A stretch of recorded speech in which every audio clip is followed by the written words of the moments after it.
Le presentamos A Través de la Biblia. Ahora, en el capítulo 4, encontramos tres aspectos sobresalientes.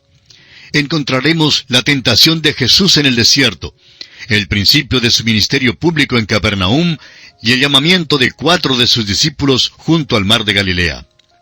Vamos a seguir el movimiento del libro de Mateo. Jesús bajó para ser nacido entre nosotros y de esa manera ser identificado con nosotros.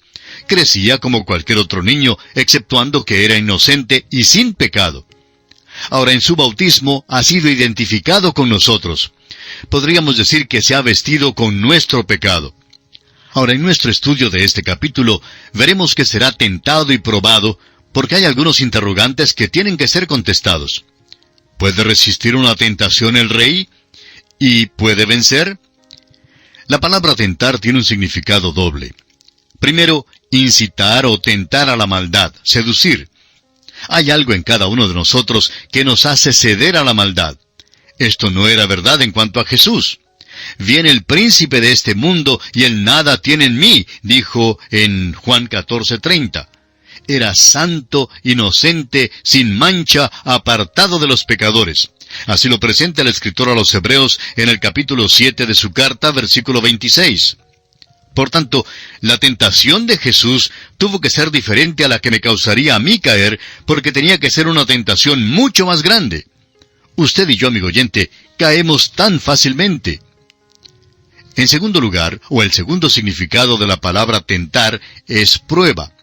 Dios no puede ser tentado por el mal, ni Él tienta a nadie, según lo expresa Santiago, capítulo 1, versículo 13. Sin embargo, la Biblia dice que probó Dios a Abraham, y así lo vemos en Génesis 22:1. Esto quiere decir que Dios probó realmente la fe de Abraham. Jesús ahora debe ser tentado. ¿Pudo haber caído Jesús? La respuesta es enfáticamente no. No pudo haber caído. Si Jesús hubiera caído, entonces usted y yo no podríamos tener un seguro salvador de ninguna manera. Entonces, si no pudiera haber caído, ¿fue legítima y genuina su tentación? Bueno, tenemos que decir que su tentación fue mucho más grande que cualquier tentación que usted y yo jamás hayamos experimentado. Cuando se fabrica un nuevo modelo de automóvil, ya sea un Chevrolet, o Ford, o Dodge, es probado minuciosamente. Ahora, en cuanto a las piedras preciosas, cada diamante genuino es probado para demostrar que no es falso.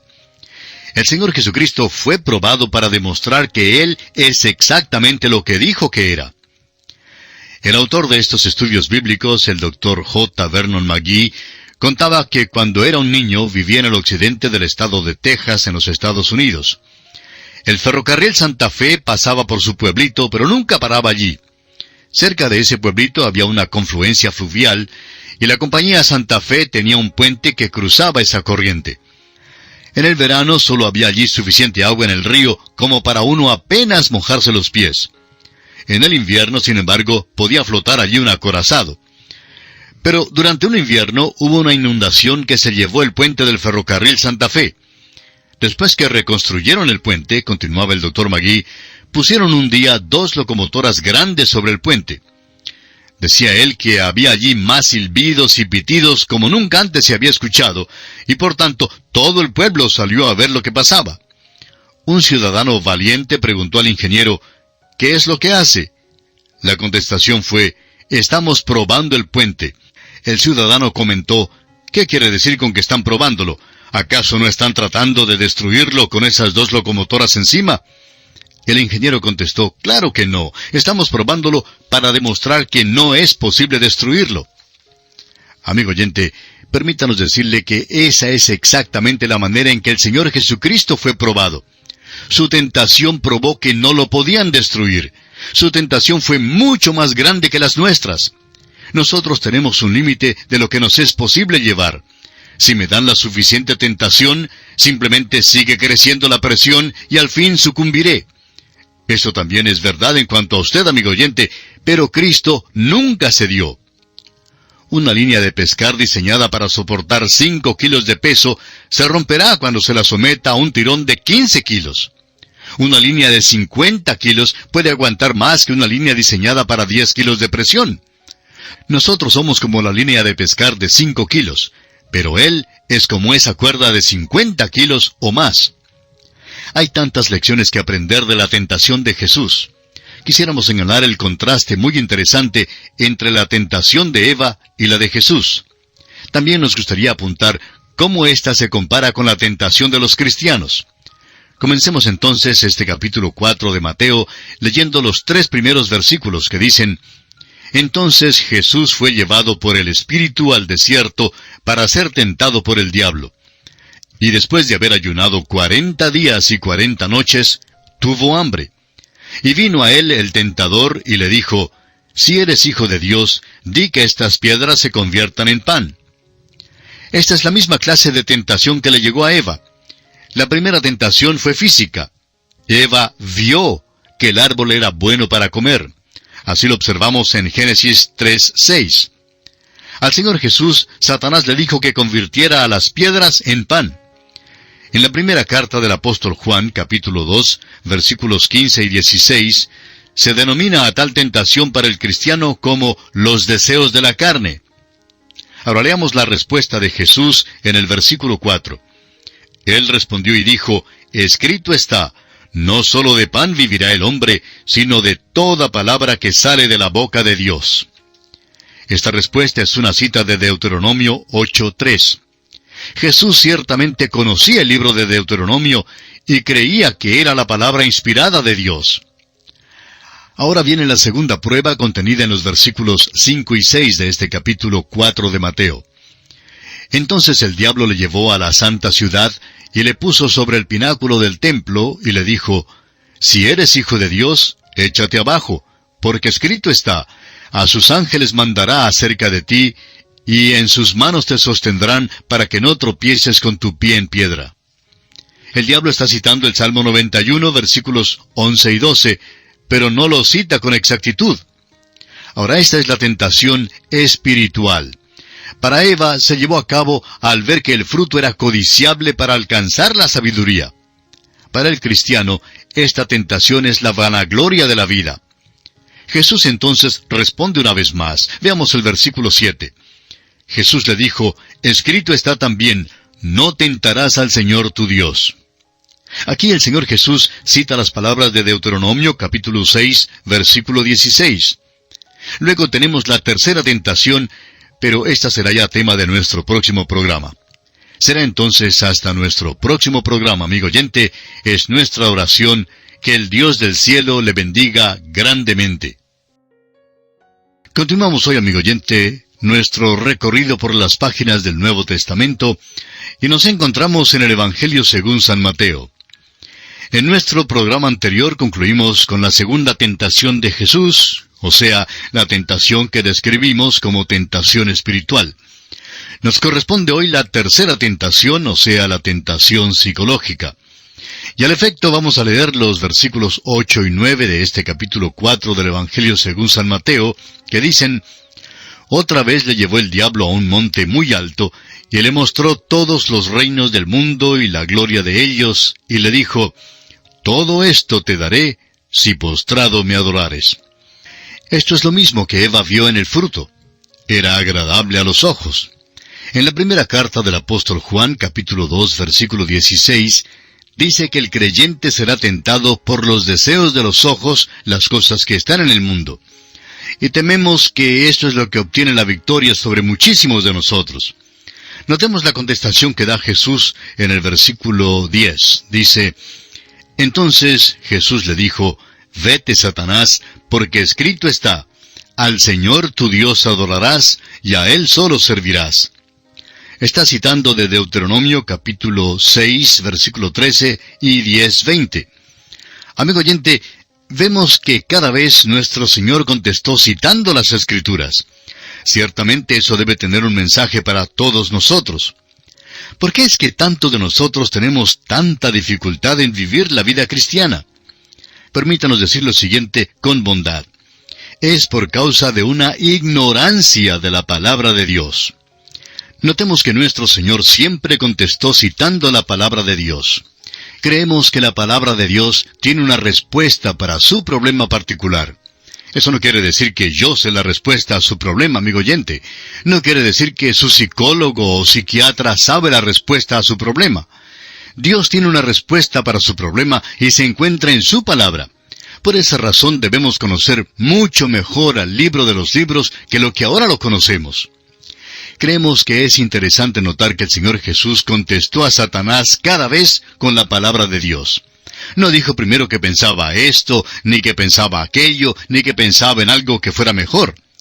Muy categórica y definitivamente citó la palabra de Dios, aquello que es la respuesta. Para el Hijo de Dios eso es suficiente. Y a propósito, parece que el diablo también cree que es una respuesta muy buena. Notemos lo que dice en el versículo 11. El diablo entonces le dejó, y he aquí vinieron ángeles y le servían. El Evangelio según San Lucas capítulo 4 versículo 13 nos dice que el diablo se apartó de él por un tiempo. Creemos que volvió al otro día y durante toda su vida. Creemos que Jesús fue tentado especialmente en Getsemaní por el diablo. Hay otras cosas interesantes que mencionar con respecto a la tentación del Señor. Él nace como rey, fue presentado como el rey, y fue bautizado como rey. Ahora es tentado como rey. Por todo nuestro caminar en Mateo, Él es el Rey. Esta tentación reveló muchas cosas. En primer lugar, revela que el diablo es una persona. En este contacto con Jesús se le trata como una persona. Eso debe contestar la pregunta para cualquier creyente en el día de hoy. A veces surge la pregunta, ¿es el diablo una influencia o qué es? Luego nos fijamos en la insinuación muy sutil del diablo. En primer lugar dice en el versículo 3, si eres hijo de Dios, di que estas piedras se conviertan en pan. En otras palabras, Satanás está diciendo, pruébalo de una manera que no sea la voluntad de Dios. Ahora, claro que no hubo ningún intento por tentar a Jesús a cometer un crimen.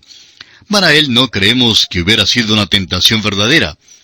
En realidad la tentación fue a que hiciera algo bueno. El pan es el sostén de la vida, y por eso el hacer pan sería una cosa buena.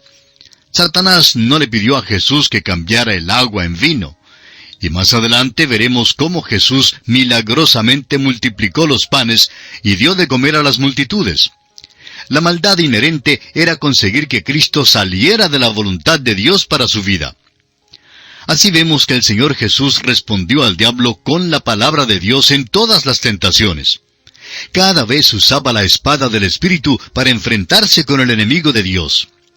En su carta a los Efesios capítulo 6 versículo 12 dice el apóstol Pablo, porque no tenemos lucha contra sangre y carne, sino contra principados, contra potestades, contra los gobernadores de las tinieblas de este siglo, contra huestes espirituales de maldad en las regiones celestes.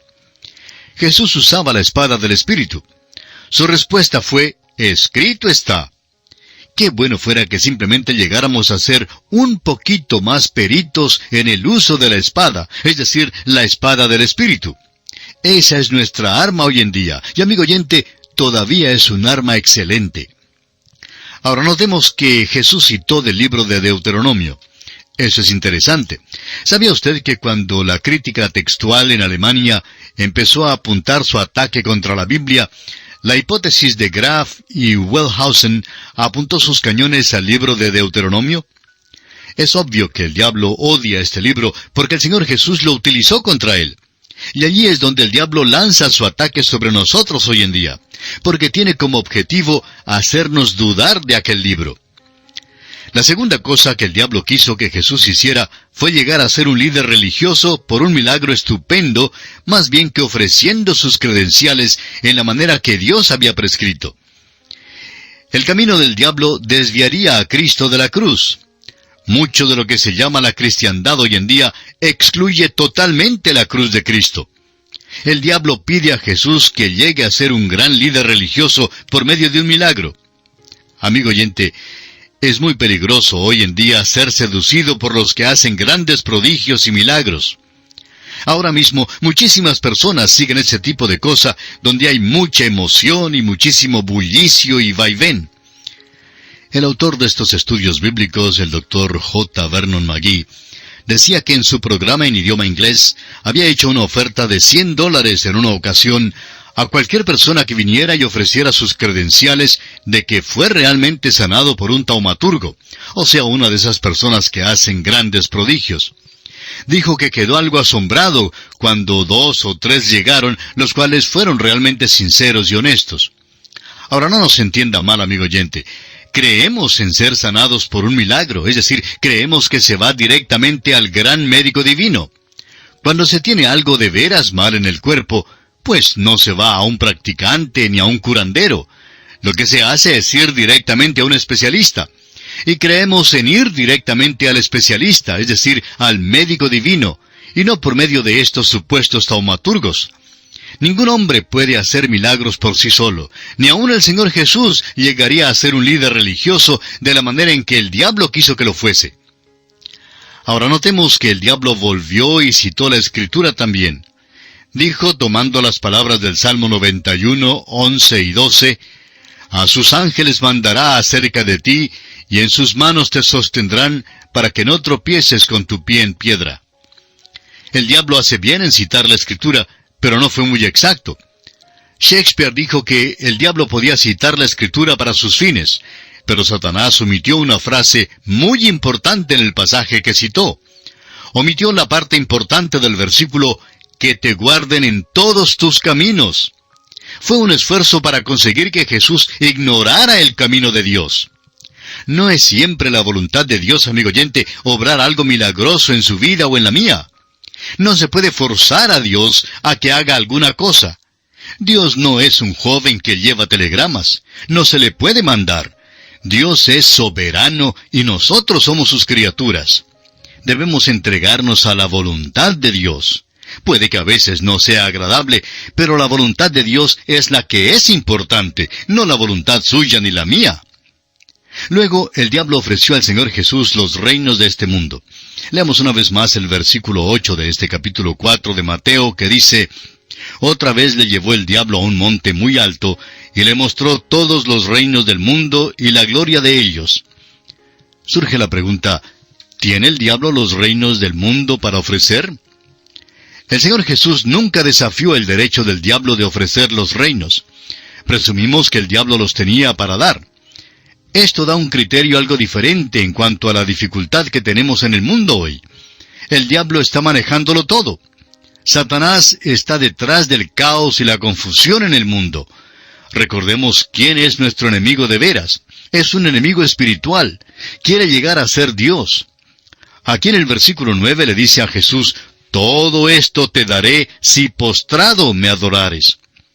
Ahora Jesús no obedeció al diablo y nos dice en Mateo 4, versículo 11, «El diablo entonces le dejó, y he aquí vinieron ángeles y le servían». El doctor Lucas nos dice en el capítulo 4, versículo 13 de su Evangelio, que el diablo se apartó de Jesús por un tiempo. El diablo no se apartó permanentemente. La tentación de Jesús fue mucho más grande que la nuestra. Hay un límite hasta donde nosotros podemos llegar. Sucumbimos al aumentarse la presión. Pero Jesucristo nunca cedió, aun cuando aumentó la presión. La tentación de la hora presente del cristiano es el mismo llamamiento del mundo, la carne y el diablo. Ahora leamos los versículos 12 y 13 de este capítulo 4 del Evangelio según San Mateo, que dicen, «Cuando Jesús oyó que Juan estaba preso, volvió a Galilea, y dejando a Nazaret, vino y habitó en Capernaum, ciudad marítima, en la región de Zabulón y de Neftalí». Jesús se apartó de la región de Jerusalén porque Juan el Bautista había sido tomado y encarcelado por Herodes. Ahora vemos al Señor Jesús cambiando su centro de operaciones del sur al norte, desde Nazaret hasta Capernaum. Mateo no nos da los detalles de esta mudanza en su libro. Debe notarse que los evangelios no tratan de mostrar paralelismo en todo. Uno no es una copia en papel carbón del otro. El esfuerzo de armonizar los evangelios es una equivocación grande. Cada libro se escribe con un fin definido. Ninguno de ellos debía ser una biografía del Señor Jesús. Cada libro presenta ciertos aspectos para alcanzar a una cierta sección de la familia humana. Mateo fue escrito para alcanzar al elemento religioso y es principalmente para la nación de Israel. Mateo nos da la razón por la cual Jesús cambió su centro de operaciones. En primer lugar, encontramos que Jesús fue rechazado en el pueblo donde se crió. Todo lo que relata Mateo sirve para mostrar que el Señor Jesús es el cumplimiento de la profecía del Antiguo Testamento. La mudanza desde Nazaret a Capernaum fue para un fin definido, como se demuestra en los versículos siguientes. Leamos los versículos 14 al 16. Para que se cumpliese lo dicho por el profeta Isaías cuando dijo: tierra de Zabulón y tierra de Neftalí, camino del mar, al otro lado del Jordán, Galilea de los gentiles. El pueblo asentado en tinieblas vio gran luz, y los asentados en región de sombra de muerte, luz les resplandeció. Cristo se mueve según la profecía dada en Isaías 9, 1 y 2, y en Isaías 42, 6 y 7. Capernaum llegó a ser su centro de operaciones y continuaba haciéndolo hasta que fue a Jerusalén la última vez para ser crucificado. La condición de esta región en el tiempo del Señor Jesús era una condición de maldad y mundanalidad. Era un lugar maravilloso junto al mar de Galilea, y fue llamado Tierra de los Gentiles porque muchos habían llegado allí del Imperio Romano. Los habitantes de Capernaum estaban cerca de Jerusalén, pero lejos de Dios. La gran luz del Señor Jesús resplandeció sobre ellos, y su misma presencia creó una responsabilidad para ellos. Presenciaron muchos de sus milagros, pero había poco resultado.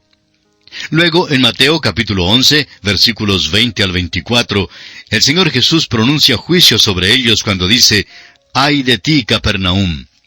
En Capernaum, Jesús empezó donde Juan el Bautista había dejado de predicar. Leamos el versículo 17. Desde entonces comenzó Jesús a predicar y a decir: «Arrepentíos, porque el reino de los cielos se ha acercado». El mensaje de Jesús era: «Arrepentíos, vuélvanse, venid a mí, porque el reino de los cielos se ha acercado». Ahora el mismo rey en persona dijo eso. No se puede tener un reino sin un rey. El reino de los cielos es el reino de los cielos aquí en la tierra. Esto es lo que Jesús traerá a esta tierra algún día. Esta tierra será un cielo algún día para un pueblo terrenal y entrarán a la eternidad aquí mismo en la tierra. Ahora Jesús empieza a reunir a sus discípulos. Notemos en los versículos siguientes, 18 y 19, que dice: «Andando Jesús junto al mar de Galilea, vio a dos hermanos, Simón, llamado Pedro, y Andrés su hermano, que echaban la red en el mar, porque eran pescadores.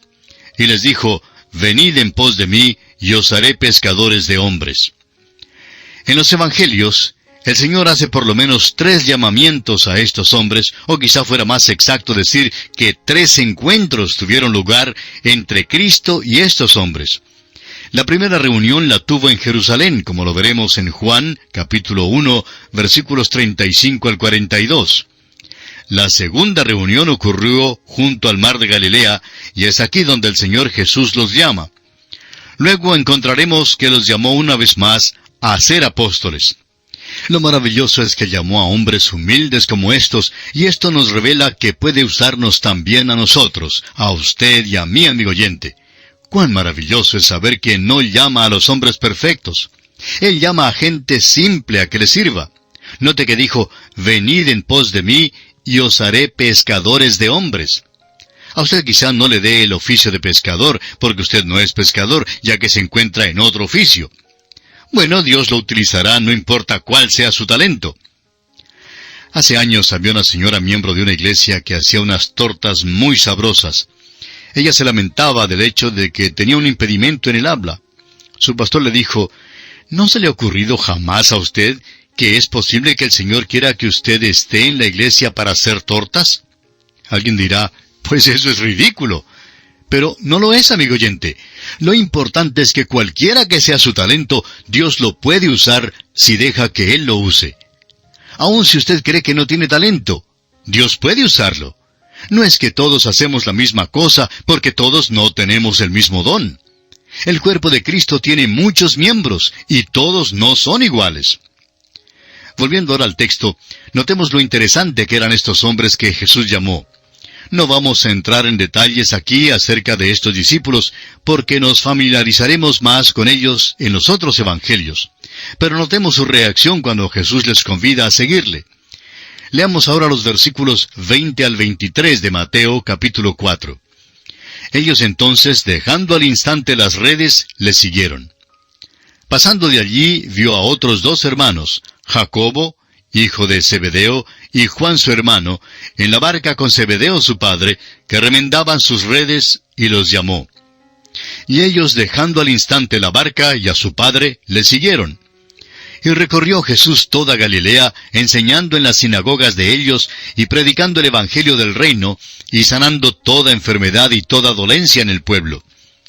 Amigo oyente, Jesús sanó literalmente a miles de personas en aquel día. Mateo se especializa en dejarnos saber eso. Si hacemos caso al texto, encontraremos que sus curaciones no fueron meramente unos pocos casos aislados. Miles de personas fueron sanadas, y esa es la razón por la cual nunca dudaron de sus milagros. Sigamos adelante ahora con los versículos 24 y 25. Y se difundió su fama por toda Siria, y le trajeron todos los que tenían dolencias, los afligidos por diversas enfermedades y tormentos, los endemoniados, lunáticos y paralíticos, y los sanó. Y le siguió mucha gente de Galilea, de Decápolis, de Jerusalén, de Judea, y del otro lado del Jordán. Notemos las multitudes y los lugares de donde vienen. Algunas personas llegaron de Galilea, llegaron de Decápolis, 10 ciudades al lado oriente del río Jordán. Vinieron de Jerusalén y de Judea, y de más allá del Jordán que quedaba muy lejos. Pero Jesús ministra también a estas personas. Y así concluimos nuestro estudio del capítulo 4 del Evangelio según San Mateo. Pasamos ahora en nuestro estudio a los capítulos 5, 6 y 7. Y llegamos así a lo que constituye el primer discurso principal de Jesús que Mateo describe. Por ahora nos detenemos aquí para continuar en nuestro próximo programa y confiamos que usted nos vuelva a sintonizar. Será entonces hasta nuestro próximo programa, amigo oyente. Es nuestra oración que Dios le bendiga abundantemente.